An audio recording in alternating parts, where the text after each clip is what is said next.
புனித மத்தேயு எழுதிய பரிசுத்த நற்செய்தியிலிருந்து வாசகம். அதிகாரம் 4, இறைவார்த்தைகள் 1 தொடக்கம் 11 வரை. அக்காலத்தில் இயேசு அலகையினால் சோதிக்கப்படுவதற்காக பாலை நிலத்திற்கு தூய ஆவியால் அழைத்துச் செல்லப்பட்டார். அவர் 40 நாள் இரவும் பகலும் நோன்பிருந்தார். அதன் பின் பசியுற்றார். சோதிக்கிறவன் அவரை அணுகி, நீர் இறைமகன் என்றால் இந்த கற்கள் அப்பமாகும்படி கட்டளையிடும் என்றான். அவர் மறுமொழியாக, மனிதர் அப்பத்தினால் மட்டுமல்ல, மாறாக கடவுளின் வாய்ச்சொல் ஒவ்வொன்றாலும் வாழ்வர் என மறைநூலில் எழுதியுள்ளது என்றார். பின்னர் அலகை அவரை ஜெருசலேம் திருநகரத்துக்கு கூட்டிச் சென்றது. கோவிலின் உயர்ந்த பகுதியில் அவரை நிறுத்தி, நீர் இறைமகன் என்றால் கீழே குதியும். கடவுள் தம் தூதருக்கு உம்மை குறித்து கட்டளையிடுவார். உமது கால் கல்லில் மோதாதபடி அவர்கள் தங்கள் கைகளில் உம்மை தாங்கிக் கொள்வார்கள் என்று மறைநூலில் எழுதியுள்ளது என்று அலகை அவரிடம் சொன்னது. இயேசு அதனிடம், உன் கடவுளாகிய ஆண்டவரை சோதிக்க வேண்டாம் எனவும் எழுதியுள்ளதே என்று சொன்னார். மறுபடியும் அலகை அவரை மிக உயர்ந்த ஒரு மலைக்கு கூட்டிச் சென்று உலக அரசுகள் அனைத்தையும் அவற்றின் மேன்மையையும் அவருக்கு காட்டி அவரிடம், நீர் நெடுஞ்சான் கிடையாக விழுந்து என்னை வணங்கினால் இவை அனைத்தையும் உமக்கு தருவேன் என்றது. அப்பொழுது இயேசு அதனை பார்த்து, அகன்று போ சாத்தானே, உன் கடவுளாகிய ஆண்டவரை வணங்கி அவர் ஒருவருக்கே பணி செய் என்றும் மறைநூலில் எழுதியுள்ளது என்றார். பின்னர் அலகை அவரை விட்டு அகன்றது. உடனே வானதூதர் வந்து அவருக்கு பணிவிடை செய்தனர். வாழ்வு தரும் இயேசு கிறிஸ்துவின் நற்செய்தி. கிறிஸ்துவே உமக்கு புகழ். இயேசுவிலே அன்புமிக்க சகோதர சகோதரர்களே, ஒரு அருளின் காலத்திலே நாங்கள் பயணித்து கொண்டிருக்கிறோம். தவக்காலம், அருளின் காலம், ஆசீர்வாதத்தின் காலம், மன்னிப்பின் காலம், மனமாற்றத்தின் காலம், எங்களுடைய வாழ்க்கையை மீண்டும் ஒரு தடவை புடமிட்டு பார்க்கின்ற காலம். ஆண்டவர் இயேசுவினுடைய பாடுகள், மரணம், உயிர்ப்பை மீண்டும் ஒரு தடவை இந்த பாஸ்கா மறை நிகழ்ச்சியை நாங்கள் சிந்திக்கின்ற அற்புதமான காலம். ஆண்டவர் இந்த ஆண்டும் எங்களுக்கு இந்த தவக்காலத்தை தந்திருக்கிறார். ஆகவே நாங்கள் எப்படி இந்த தவக்காலத்திலே வாழ வேண்டும் என்பதை நாங்கள் தெளிவாக புரிந்து கொள்ள வேண்டும். நாங்கள் சிறப்பான விதத்திலே தவக்காலத்தை ஆரம்பித்திருக்கிறோம். இந்த 40 நாட்களும் அருளின் நாட்கள், ஆசீர்வாதத்தின் நாட்கள்.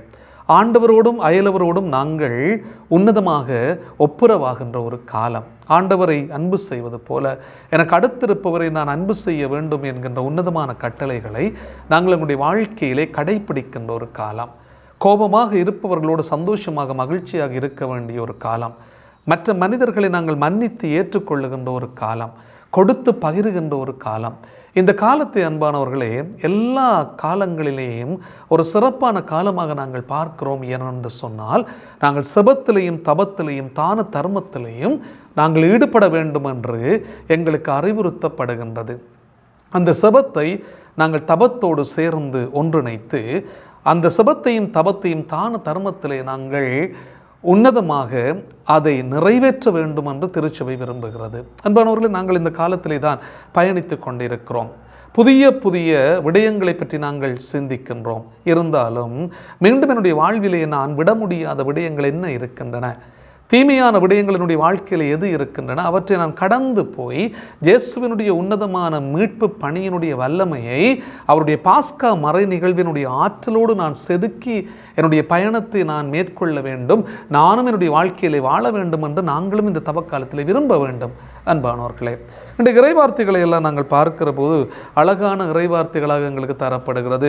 இந்த முதலாவது வாசகம் தொடக்க நூல் 2ஆம் அதிகாரத்திலேயும், இந்த 2வது வாசகத்தை நாங்கள் ரோமியருக்கு எழுதிய திருமுகம் 5ஆம் அதிகாரத்திலேயும், இந்த நற்செய்தி வாசகத்தை நாங்கள் மத்தேயு நற்செய்தி 4ஆம் அதிகாரத்திலேயும் பார்க்கின்றோம்.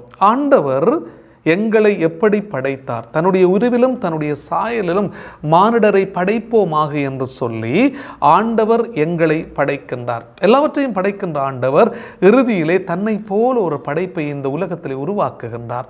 நாங்கள் எல்லாரும் அன்பானவர்களே கடவுளை போன்ற பிள்ளைகள். கடவுளுடைய உருவிலும் கடவுளுடைய சாயலிலும் நாங்கள் படைக்கப்பட்டவர்கள். நாங்கள் கடவுளினுடைய உன்னதமான படைப்பினுடைய மேன்மையாக இருப்பவர்கள்.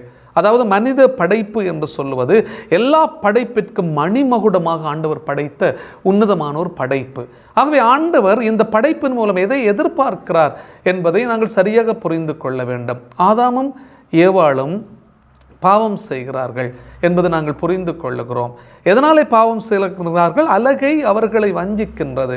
அலகை அவர்களுக்கு ஒரு பகட்டு வார்த்தைகளை சொல்லுகின்றது. அலகை அவர்களுக்கான ஒரு பெருமையை சொல்லுகிறது, கௌரவத்தை சொல்லுகிறது.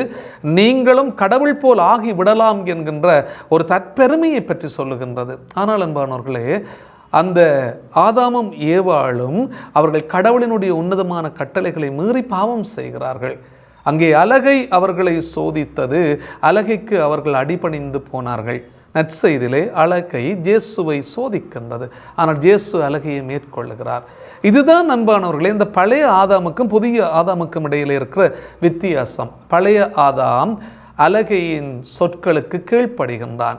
அலகையினுடைய சொற்படி வாழுவதற்கு விரும்புகிறான். இந்த இன்ப வனத்திலிருந்து துரத்தப்படுகின்றான்.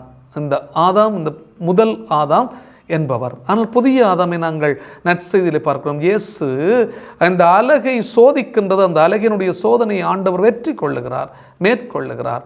அலகை அடிபணிந்து போகிறது புதிய ஏற்பாட்டிலே. ஆகவே இயேசு ஒரு புதிய ஆதாமாக எங்களுக்கு தரப்படுகின்றார். ஆகவே நாங்கள் பார்க்கிறோம் இந்த 2வது வாசகத்திலே, ரோமையருக்கு எழுதிய திருமுகத்திலே புனித பவுல் மிகவும் அழகாக சொல்லுவார், ஒரு மனிதரின் கீழ்ப்படியாமையால் பலர் பாவிகளானது போல. ஒரு மனிதனின் கீழ்ப்படியாமையால் பலர் பாவிகளானார்கள். ஆதாமினுடைய கீழ்ப்படியாமையினாலே பலரும் பாவத்திலே வீழ்ந்த பாவிகளான பிள்ளைகளாக நாங்கள் மாறி இருக்கிறோம். ஆனால் ஒருவரின் கீழ்ப்படிதலால் பலர் கடவுளுக்கு ஏற்புடைய பிள்ளைகளாக ஆக்கப்பட்டார்கள். ஒருவருடைய கீழ்ப்படிதலால் என்று சொன்னால் இயேசுவினுடைய கீழ்ப்படிதலாலே. அன்பானவர்களே, பிலிப்பியர்களது திருமுகம் 2ஆம் அதிகாரத்திலே புனித பவுல் மிகவும் அழகாக சொல்லுவார், கடவுள் வடிவிலே விளங்கிய அவர் கடவுளுக்கு இணையாயிருக்கும் நிலையை வலிந்து பற்றி கொண்டிருக்க வேண்டியதொன்றாக கருதவில்லை. மாறாக தம்மையை வறுமையாக்கி அடிமையின் வடிவையேற்று மனிதருக்கொப்பானார். மனித உருவில் தோன்றி சாவை ஏற்கும் அளவுக்கு, அதுவும் சிலுவை சாவியை ஏற்கின்ற அளவுக்கு கீழ்ப்படிந்து தம்மையை தாழ்த்தி கொண்டார் என்று பார்க்கிறோம். இன்றைக்கு 2ஆம் வாசகத்திலே புனித பவுல் சொல்லுவார், ஒரு மனிதனினுடைய கீழ்ப்படிதலால் பலர் கடவுளுக்கு ஏற்புடையவர்கள் ஆனார்கள். அப்போ எந்த மனிதனுடைய கீழ்ப்படிதனாலே பலர் கடவுளுக்கு ஏற்புடையவர் ஆனார்கள் என்று சொன்னால், இயேசு தம்மையை தாழ்த்தி மனித உடல் எடுத்து எங்களுக்காக சிலுவையிலே தன்னை தியாக பலியாக கொடுத்த அந்த கீழ்ப்படிதலினுடைய மேன்மை, அவர் சிந்திய திரு இரத்தத்தினுடைய துளிகள் எங்களுடைய பாவங்களை கழுவி தூய்மைப்படுத்தி சுத்தம் செய்து ஒரு உன்னதமான வாழ்வுக்குள்ளே எங்களை கொண்டு வருகிறது. இதைத்தான் அன்பானவர்களே இன்றைக்கு நாங்கள் பார்க்கிறோம். இந்த அலகையினுடைய இந்த சூழ்ச்சியில இருந்து இயேசு உன்னதமாக வெற்றி பெறுகிறார். இந்த உலகத்தில் எங்களுக்கு இருக்கிற பிரச்சனைகள் என்ன? உடல் சார்ந்த பிரச்சனை எங்களுக்கு இருக்கிறது. அதனால் தான் சொல்லுவான், இந்த கற்கள் அப்பமாகும்படி நீர் கட்டளையிடும். கற்கள் அற்பமாக ஆக்க உன்னால் முடியும்.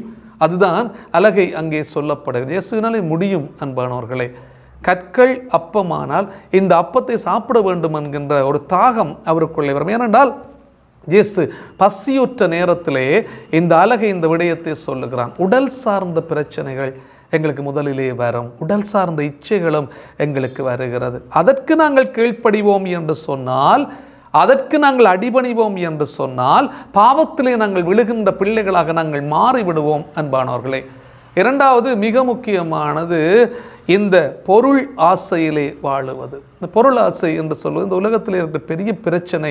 அன்பானவர்களே, பொருளாசை என்பது ஒரு பெரிய பிரச்சனை. எதற்காகத்தான் நாங்கள் ஓடி ஓடி திரிந்து கொண்டிருக்கிறோம். நான் பணம் சேர்க்க வேண்டும், பொருள் சேர்க்க வேண்டும், சொத்துக்களை சேர்க்க வேண்டும், வீடு வாசல்களை சேர்க்க வேண்டும், பொருள் பண்டங்களோடு நான் வாழ வேண்டும், நான் பணத்தோடு இருக்க வேண்டும் என்கின்ற ஒரு எண்ணத்திலே அன்பானவர்களே பல மனிதர்கள் தேவையற்ற விதங்களிலே கூட பணங்களை நாங்கள் சேகரித்து கொள்ள முடியும் என்று நாங்கள் நினைக்கிறோம். ஏன் இப்படியான குறுக்கு வழிகளிலே மக்கள் பணத்தை சேர்ப்பதற்கும் பொருளை சேர்ப்பதற்கும் விரும்புகிறார்கள் என்று சொன்னால், நாங்கள் பணத்தோடும் பெருமையோடும் நாங்கள் இருக்க வேண்டும், செல்வ செழிப்போடு நாங்கள் இருக்க வேண்டும், எல்லாவற்றையும் நாங்கள் எடுத்து வாழ்ந்து கொண்டு இருக்க வேண்டும் என்கின்ற ஒரு ஆசை மனிதனுடைய வாழ்க்கையிலே இருக்கிறது. பொருளாசை மிகவும் முக்கியமான ஒரு விடயமாக இங்கே தரப்படுது. முதலாவது உடல் ஆசை, 2வது பொருளாசை, 3வது நான் தான் பெரியவன் என்கின்ற எண்ணம். அது எனக்கு ஒரு பெரிய கௌரவத்தை கொடுக்கிறது, அது பட்டத்தை தருகிறது, பதவியை தருகிறது, ஆசையை தருகிறது. இதனாலே அன்பானவர்களே, பல மனிதர்கள் நாங்கள் சீரழிந்து போய்விட்டோம். எங்களுடைய பதவிகளினாலே பலர் நாங்கள் வீழ்த்தப்பட்டோம்.